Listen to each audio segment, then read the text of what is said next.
Assalamualaikum warahmatullahi wabarakatuh. Salam sejahtera bagi kita sekalian. Om Swastiastu, Namo Buddhaya, salam kebajikan, Rahayu. Teman-teman Sobat Gizi sekalian, kembali lagi kita berjumpa di podcast SPPG Banyorejo. Setelah kurang lebih 3 minggu kita libur operasional, saat ini kita sudah hadir kembali di masyarakat, menghadirkan MBG yang aman dan bergizi, tentu saja yang variatif juga, agar mencapai tujuan bersama, yaitu Indonesia Emas 2045 melalui intervensi gizi. Dan pada hari ini kita mengundang salah satu BGN yang ada di tingkat kecamatan. Beliau adalah Mas Fauzi Adami. Selamat datang Mas Fauzi. Selamat datang Mas Bagus. Dari Korcam Tempel ya. Oke. Mas Fauzi, izin bertanya Mas. Boleh. Terkait dengan MBG saat ini. MBG saat ini tentu saja banyak menjadi bahan perbincangan di masyarakat Mas. Pasti. Mungkin banyak sekali juga yang menganggap ini positif, yaitu mungkin ada teman-teman atau penerima manfaat. Kemarin kita pernah ngobrol, ada yang dari kecil, dari lahir itu belum pernah makan udang Mas katanya. Nah, dari MBG dia baru bisa merasakan, oh ini toh yang namanya udang gitu Mas. Nah, namun itu kan hanya salah satu saja. Betul. Nah, sebenarnya MBG itu apa sih Mas? Oke, sedikit yang bisa saya jelaskan di sini. Tujuan MBG itu pada dasarnya itu kan meningkatkan gizi anak. Yang dimana asupan makanan itu kita berikan kepada anak-anak itu yang bergizi dan juga berprotein, agar nanti tumbuh kembang anak itu bisa meningkat, bahkan bisa stabil untuk kedepannya. Nah, kita bilang di sini garis bawahnya dulu, meningkatkan gizi anak, otomatis kita dari segi pemikiran, kemudian tumbuh kembang anak itu nanti kita dengan adanya MBG ini, program yang sangat bagus ini bertujuan sangat baik sebetulnya. Sasarannya adalah yang pertama itu dari ibu hamil, kemudian ibu menyusui, kemudian balita dan siswa-siswa sekolah. Itu. Kenapa tujuannya itu di situ untuk anak? Ya, yang bisa dibilang tadi, kita menuju Indonesia Emas di tahun 2045. Nah, maka dari itu peran MBG ini sangat penting untuk meningkatkan gizi anak. Seperti itu. Oke, berarti kita tetap pada tujuan, yaitu Betul. Indonesia Emas 2045 melalui intervensi gizi gitu Mas ya. Betul. Dan diprioritaskan kepada tadi Ya. ibu hamil, ibu menyusui dan anak balita tadi ya, agar sejak dini prevalensi terhadap stunting ya terutama ya, Betul. itu bisa berkurang gitu Mas ya. Betul. Oke. Kalau melihat tujuan yang sangat mulia ini Mas, sangat apa ya istilahnya itu, sangat strategis lah. Sangat-sangat. Berarti kan ini bukan hanya sekedar membagikan makanan. Misalkan kita mendistribusikan atau memproduksi dulu, terus kita olah, kita distribusi ke sekolah, ke posyandu dan lain-lain. Bukan hanya sekedar itu makna filosofisnya Mas. Inti dari atau core value-nya MBG ini sebenarnya seperti apa sih Mas? Core value. Kalau kita melihat yang namanya makanan itu kan harus kita perhatikan dengan semaksimal mungkin. Bahkan kualitas bahan baku, kuantitas dan juga kandungan-kandungan di dalamnya itu sangat kita perhatikan. Bahkan kalau kita menanyakan, pengolahan itu pun tidak asal-asalan. MBG itu hadir karena kita ingin meningkatkan gizi anak yang saya bilang. Gizi itu sangat penting untuk pemikiran anak, tumbuh kembang anak, dan semuanya. Adanya makanan atau suplai yang kita dapatkan dari bahan makanan menuju tumbuh kembang kita, katakanlah diri kita itu anak, kita juga butuh makan, tapi yang kita dominan itulah dari kecil anak itu bisa tumbuh dengan baik itu karena suplai makanan yang diberikan seperti itu. Ya, karena suplainya baik, Mm-mm. makanannya yang masuk ke ke Tubuh. anak ataupun ibu pada saat dia hamil misal. Kalau itu nutrisi dan gizinya tercukupi, Seimbang. nanti potensi dia untuk tumbuh kembang yang baik juga tinggi. Ya, gitu sangat Mas, ya? tinggi. Oke. Nah, terus mungkin teman-teman atau masyarakat itu belum terlalu banyak yang mengetahui, Mas. Ya. Dari hulu sampai hilirnya, sampai makanan yang dalam food tray itu terdistribusi sampai dengan ke tangan anak-anak kita atau penerima manfaat lainnya itu mungkin banyak yang belum mengetahui. Ya. Nah, gimana sih Mas proses dari awal sampai dengan akhir Oke. di MBG itu? Kalau kita bilang proses dari awal itu kan yang namanya pengolahan bahan makanan itu kita coba hati-hati juga kan di sini. Hati-hati terkait kualitas dan juga kepada sasaran kita yang akan kita berikan. Kita bilang gini, SPPG itu kan namanya penyelia MBG atau penyedia MBG agar bisa diolah terus dikasihkan ke penerima manfaat tadi. Nah, siklus pertama itu kita memperhatikan yang namanya itu pengecekan bahan baku dulu. Bahan baku itu datang melalui supplier-supplier yang kita pilih dengan sebaik mungkin, ya bisa dari UMKM atau lain-lainnya gitu. Nah, kita pilih bahan baku dengan kualitas yang sangat bagus. Kita memperhatikan itu juga.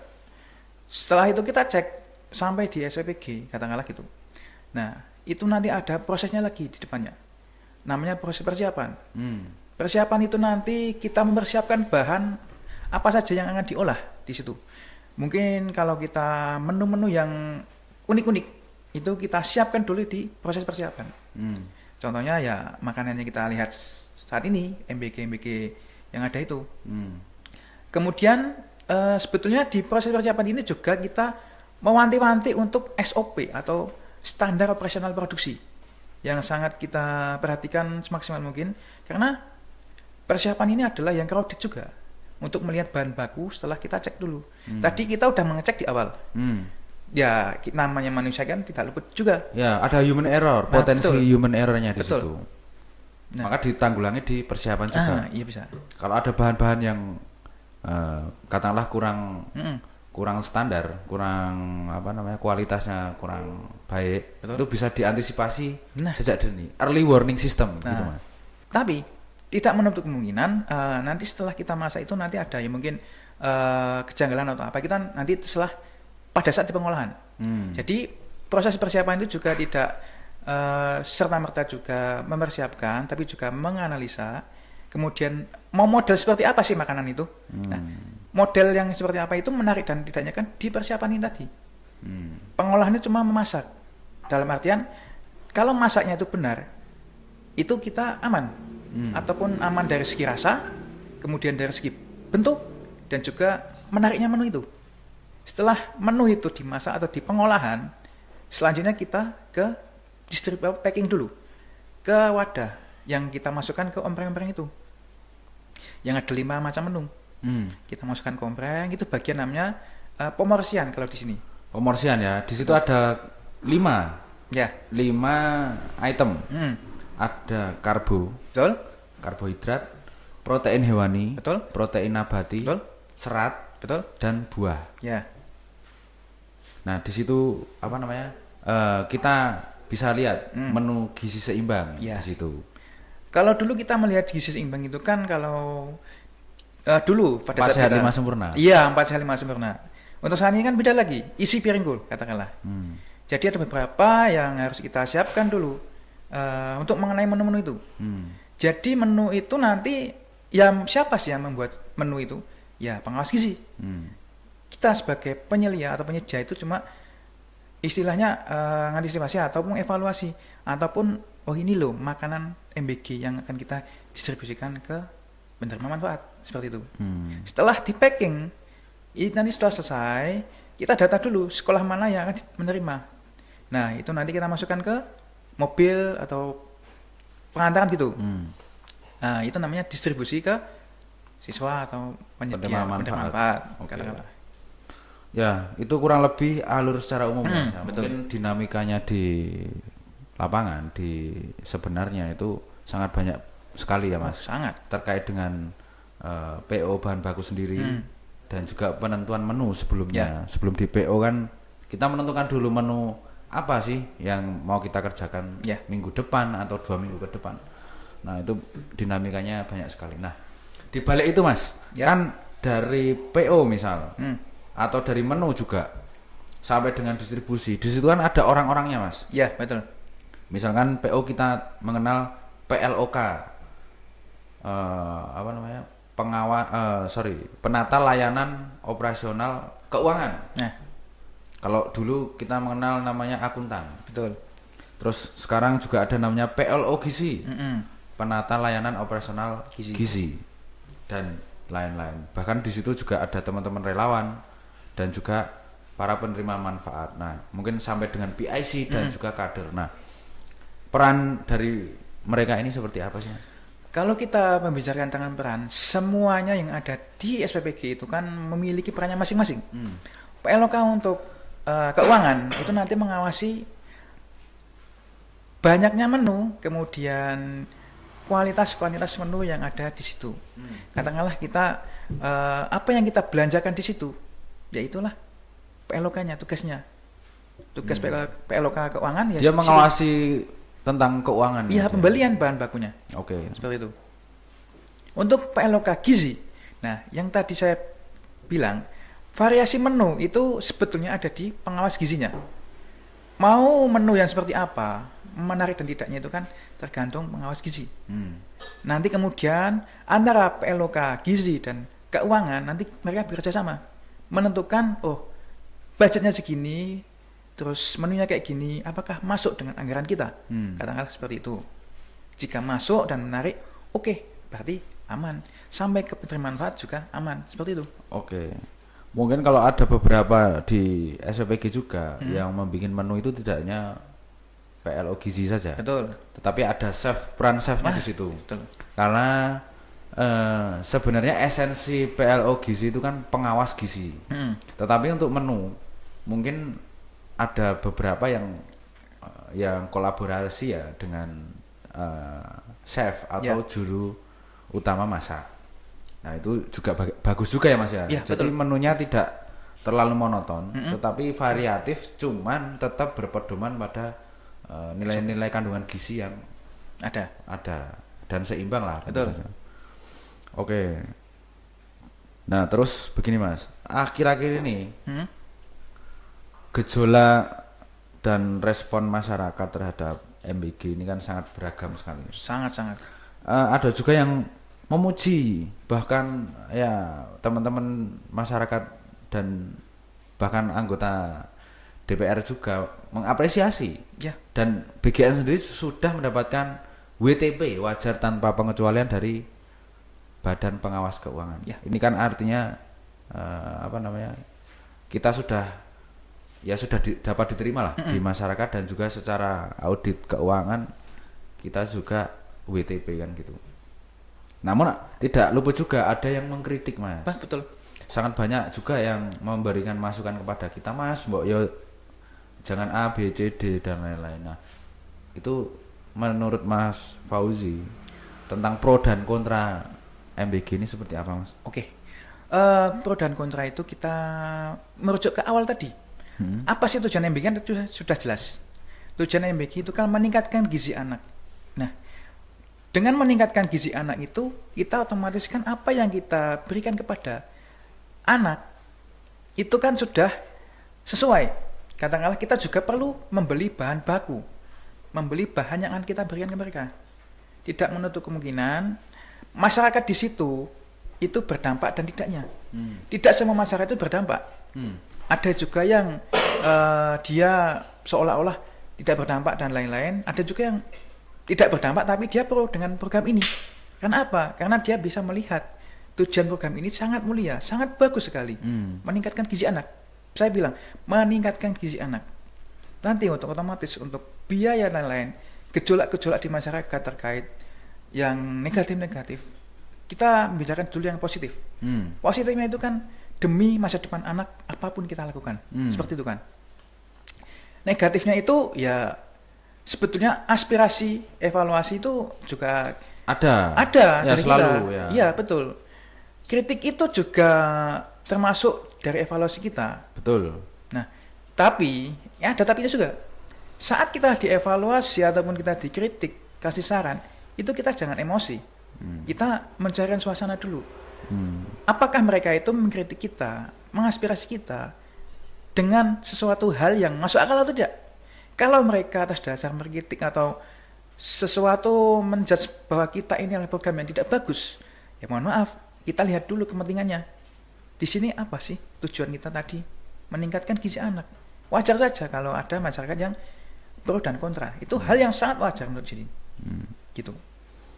Oke, terima kasih Bang Fauzi atas penjelasannya. Memang kalau kita suruh pro semua ya susah juga. Ya. Pasti ada yang kontra. Tetapi kan bagaimana caranya evaluasi dan koordinasi ini terus Ya. dilakukan dan kita terus berkembang menuju bukan kesempurnaan ya, apa namanya, keteraturan dan perbaikan lah. Ya. Secara konsisten dan terukur. Nah, sebelum itu, di sini kan yang saya bilang peran kita sebagai kepala SPBG, PLOK keuangan dan juga PLOK gizi, peran penting sangat penting di sini. SPBG itu hanya penyelia atau penyedia MBG, tapi secara struktural itu kita nanti ada yang tadi staf kita, kepala SPBG itu keuangan, ahli gizi, terus kemudian relawan dan lain-lain. Di dalamnya kan itu ikut juga berbaur kita sebagai penyedia atau penyelia MBG. Nah, maka dari itu SOP yang harus kita berikan kepada mereka, kepada penyelia itu sangat-sangat diperhatikan. Makanya evaluasi kita itu menurut saya itu juga penting banget untuk SPBG-nya sendiri, kepala SPBG dan staf-stafnya lainnya. Seperti itu. Oke, artinya ini tidak bisa dipisahkan. Betul. Satu kesatuan. Ya. Kepala SPBG nanti koordinasi dengan PLO keuangan, Ya. maupun dengan PLO gizi, dan nanti juga ada teman-teman relawan yang lain yang di divisinya masing-masing yang mengerjakan sesuai dengan tupoksinya masing-masing. Pun nanti di sekolah kita juga ada PIC sekolah yang ikut mengawasi food tray yang kita, makanan yang kita produksi itu seperti apa. Silahkan untuk juga di review kan gitu. Begitupun juga di ranah 3B Mas, Bumil, Busui dan Balita juga ada pengawasnya yaitu kader Posyandu. Nah, oke. Pro dan kontra mungkin tetap ada, perbaikan dan evaluasi kita lakukan terus. Ya, selalu. Dan menanggapi perjalanan dari BGN sendiri Mas, pada banyak pemberitaan itu kan ada ya penyimpangan terhadap kasus yang mencuat beberapa waktu yang lalu Mas. Nah, peran kita seperti apa Mas sebagai koordinator kecamatan yang di wilayah maupun kepala SPG yang mengepalai satuan pelayanan ini Mas? Oke. Untuk kita membicarakan tentang itu termasuk juga kelalaian menurut saya.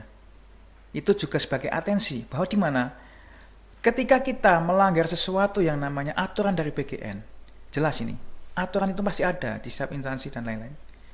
Aturan itu ada, harus kita laksanakan. Seperti apa sih yang benar dan salahnya? Jika kita salah, kita tahu nggak salahnya di mana? Nah, itu nanti evaluasi tadi. Jika kita benar, ya itu SOP kita. Kita melakukan itu sebaik mungkin. Bahkan yang bisa kita lakukan itu sangat-sangat baik, harus sangat baik. Demi kelangsungan dan keberlanjutan program ini. Karena yang program ini sangat mulia. Oke, bagaimana dengan ya kita ketahui bersama lah di media sudah viral beberapa kasus yang menjerat atau mengenai pimpinan BGN. Nah, tanggapan Mas Fauzi selaku Korcam bagaimana Mas? Oke, untuk mengenai hal tersebut itu saya tidak tahu juga. Mungkin kita sebagai evaluasi, pimpinan kita aja bisa tertangkap seperti itu karena apa? Karena mereka menyalahgunakan kebijakan mereka dan pimpinan mereka. Kita sebagai penyedia sebisa mungkin jangan meniru hal yang tersebut. Kita ambil yang baik, tapi kita stop yang buruk. Tetap kita melakukan yang terbaik mungkin. Jangan kita perhatikan sesuatu hal yang merugikan masyarakat atau merugikan kita sendiri gitu loh. Oke. Artinya kalau memang ada oknum ya, ada beberapa ya yang melanggar, ya silahkan diproses secara hukum ataupun peraturan perundang-undangan yang berlaku gitu Mas ya. Oh siap.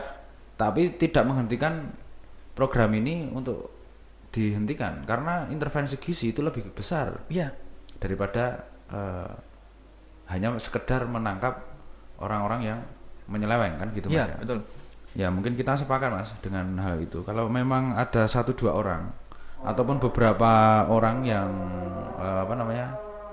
yang tersandung dengan kasus, ya silahkan diproses gitu saja. Oke, siapapun ya Mas, tidak pandang bulu entah itu pimpinan, unsur pimpinan, entah itu di unsur pelaksana. Kalau memang melanggar aturan perundang-undangan dan mungkin ada membuat aturan yang untuk menguntungkan diri sendiri maupun kelompok atau golongan tertentu, itu wajib kita laporkan atau kita luruskan orang-orang yang menyalahi aturan. Itu core-nya di situ. Oke. Nah, dan melihat perkembangan sekarang ini Mas Fauzi, artinya kan suplai bahan baku di pasaran ataupun stok yang beredar di pasaran itu kan ya kurang lebih kan terserapnya di sini semua Mas, di MBG atau di SPPG. Artinya kan ada anggapan dari masyarakat Mas, ini gara-gara MBG nih barang-barang naik-naik. Wah, nyatanya kemarin MBG libur harganya juga turun. Banyak yang seperti itu. Nah, itu sebenarnya apa sih yang terjadi? Yang sebenarnya terjadi ya kita tidak bisa menutup kepala, menutup telinga, bahkan menutup mata. MBG ini ada juga karena ya bahan baku itu, suplai bahan baku yang kita berikan kepada SPPG atau dapur-dapur itu kan juga dari para petani, peternak, atau bahkan pedagang pasar, UMKM.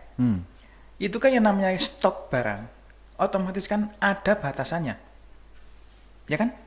Ketika batasan itu sudah melebihi maksimal yang kita keluarkan, apakah harganya nanti akan sama dengan sebelumnya? Ketika bahan baku itu, bahan itu cuma stay atau cuma mengandap di sini. Logikanya kan begini, ada supply, ada demand. Kalau demandnya terlalu besar, supply-nya dia kurang, otomatis harga kan naik. Nah, ini gimana cara menanggulangi ini agar ketimpangan harga dan stok ini tidak terlampau jauh, bahkan bisa stabil gitu Mas? Di sini kita juga membicarakan tentang keuntungan-keuntungan yang dialami oleh pedagang-pedagang ini. Mungkin dari segi mereka yang tidak mengalami atau tidak seperti pedagang, petani atau peternak, itu mungkin ya bahan baku, bahan pokok makanan itu mahal. Yang awalnya tadi tidak ada MBG, bahan baku stok ini masih flat atau bahkan harga murah gitu. Tapi dengan adanya MBG, ya emang benar adanya MBG ini bahan makanan itu atau bahan pokok itu naik karena supply tadi. Makanya dengan adanya program MBG ini kan yang dimaksudkan, ketika kita merajah ke masyarakat, masyarakat itu harus punya seperti tujuan lain, di mana yang awalnya tadi punya lahan kosong terus dibikinlah suatu peternakan, atau ya bisa untuk ayam, petelur, daging yang awalnya tadi tanah kosong kita jadikan lahan untuk program MBG, kan bisa saja untuk menyuplai stok-stok tadi, yang dimana agar supaya harga yang kita dapatkan itu bisa stabil katakanlah. Tapi jika kita cuma melihat suatu stoknya habis, terus barangnya gimana? Kan juga aneh seperti itu. Makanya harganya naik. Naiknya itu kan karena kita menyimpan stok ini tadi supaya tidak habis seperti itu. Artinya kita juga harus jeli ya Mas ya. Iya. Ketika harga dan ketika demand lebih tinggi, supply-nya lebih sedikit, ini justru menjadi tantangan. Iya. Menjadi peluang juga. Bagaimana kita dalam konteks masyarakat ini memperbesar demand atau stok yang di pasaran ini. Mungkin seperti yang Mas Fauzi bilang tadi, kita memperlebar sektor usahanya atau sektor-sektor lain seperti peternakan mungkin atau pertanian. Nah, ini kan sebenarnya tantangan untuk menjawab stok supply permintaan yang sangat tinggi. Oh iya. Sehingga nanti harga dan stoknya ini Stabil kan gitu. Tapi kan di sini kita bilang tidak semua masyarakat itu kan berdampak baik di sini. Nah, itu yang jadi PR kita setelahnya. Bagaimana sih kalau kita bilang untuk semua masyarakat di Indonesia berdampak dengan adanya MBG? Ya tidak bisa. Mungkin salah satu atau beberapa itu memang berdampak. Tapi setidaknya dengan adanya program ini, ya kalau kita pintar atau jeli lah, kita jeli saja. Harus kita punya inisiatif atau apa gitu buat perekonomian kita atau UMKM kita itu naik gitu. Dibilang suplai dengan harga yang naik setelah ada MBG, ya itu ya pasti ada karena itu suplai. Itu keniscayaan. Bukan keniscayaan. Apa? Emang ada, memang karena suplai itu kan menentukan harganya. Ketika suplainya tadi, mohon maaf, sedikit, kita mau jual dengan harga yang sama dengan harga yang kemarin, ya nggak mungkin. Harus kita naikin dulu, gitu. Oke, artinya ya membikin potensi ekosistem baru, Mas. Oh ya. Di antara stok dengan supply-nya ini. Pada saat tertentu ya mungkin kita libur, harga akan turun. Tetapi bagaimana cara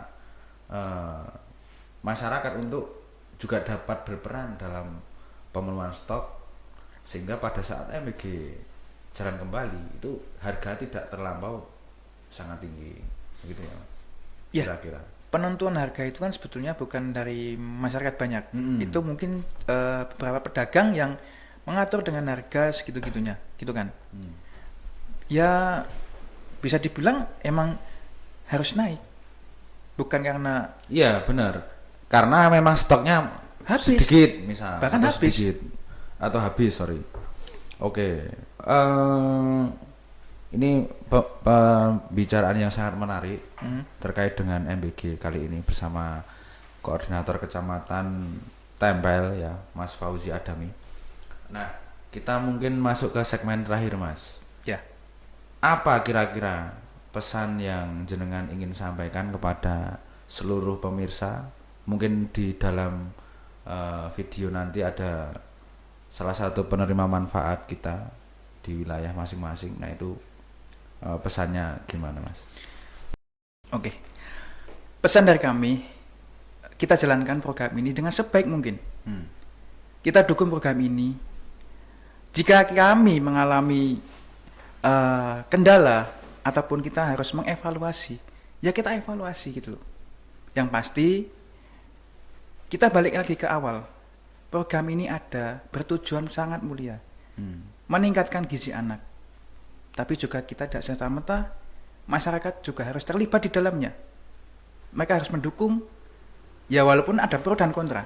Tapi setidaknya dengan adanya program ini, semua masyarakat itu berdampak dengan baik sedikit. Mungkin seperti itu. Dampak itu memang tidak selalu baik pada semuanya. Tapi dampak yang kita inginkan harus baik dengan adanya program MBG ini. Oke, harus berdampak baik untuk masyarakat secara umum ya, Mas ya. Betul. Sesuai dengan sila kelima, itu adalah keadilan sosial bagi seluruh rakyat Indonesia. Terima kasih Mas Fauzi atas kedatangannya hari ini. Hati-hati di jalan, Mas. Kalau mau pulang silahkan, monggo. Dan kami juga berpesan agar tetap hati-hati, jaga kondisi, terutama kesehatan ya, Mas. Karena baru musim flu. Ya, flu. Musim flu. Ya, demikian pemirsa sekalian, ini adalah obrolan yang sangat menarik pada hari ini. Tadi kita sudah membahas berbagai hal, berbagai macam sudut pandang dari koordinator kecamatan untuk wilayah atau kecamatan atau Kapanewon tempel dengan Mas Fauzi Adami. Ya, terima kasih. Sampai bertemu kembali di podcast SPPG Banyurejo. Terima kasih. Wassalamualaikum warahmatullahi wabarakatuh. Selamat siang. Selamat siang.